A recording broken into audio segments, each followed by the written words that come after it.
સ્થાનિક સ્વરાજની ચૂંટણી અંતર્ગત મહેસાણા જિલ્લાના વિસનગર ખાતે ટાવર ચોકથી કેબિનેટ મંત્રી ઋષિકેશ પટેલે વિજય સંકલ્પ મહારેલીનું કરાવ્યું પ્રસ્થાન.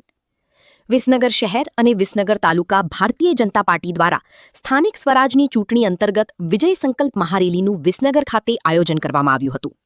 આ રેલીમાં કેબિનેટ મંત્રી ઋષિકેશભાઈ પટેલ, રાજુભાઈ પટેલ, સાંકળચંદ પટેલ યુનિવર્સિટીના ચેરમેન પ્રકાશ પટેલ તેમજ વિસનગર તાલુકા અને શહેરના ભારતીય જનતા પાર્ટીના હોદ્દેદારો તેમજ કાર્યકરો આ મહારેલીમાં જોડાયા હતા.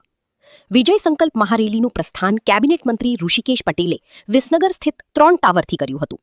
આ રેલી વિસનગર શહેરના મુખ્ય માર્ગો tower chowk, railway circle, MN college, bus station, GB road તેમજ સવાલા દરવાજાથી ટાવર ચોક પરત ફરી હતી. આ વિજય સંકલ્પ મહારેલીમાં ખૂબ મોટી સંખ્યામાં કાર્યકરો પોતાના વાહનો, બાઇક, સ્કૂટર તેમજ ગાડીઓ સાથે મોટી સંખ્યામાં જોડાયા હતા. કેબિનેટ મંત્રી ઋષિકેશ પટેલ દ્વારા ટાવર ખાતે આવેલ સર્કલમાં મહાત્મા ગાંધી, સરદાર વલ્લભભાઈ પટેલ વગેરે નેતાઓના સ્ટેચ્યુને ફૂલહાર કરી નમન કરવામાં આવ્યા હતા. ત્યારબાદ વિસનગરના મહારાજા વિશળદેવના સ્ટેચ્યુને પણ ફૂલહાર કરી નમન કર્યા હતા.